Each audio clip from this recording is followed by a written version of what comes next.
النهاردة أول مرة أجرب مطعم فايف روسترز.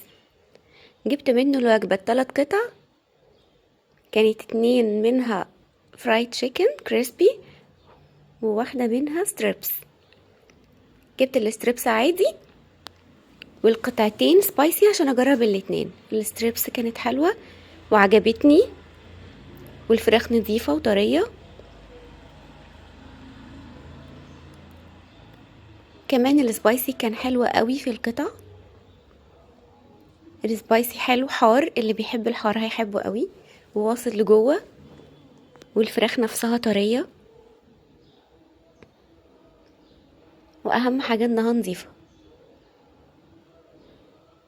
بيجي معاها بطاطس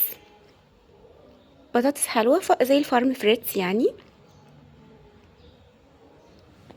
جبت انا معاها من بره بقى صوص جبنة، ما اقدرش استغنى عنه جنب الفرايد تشيكن خالص. الوجبة بيجي معاها كول سلو حجمها كويس. هي يعني كول سلو مشكلتها بس انها الصوص فيها كان قليل. وبيجي معاها ماكس كولا وواحدة كايزر. دي الوجبة كانت حلوة.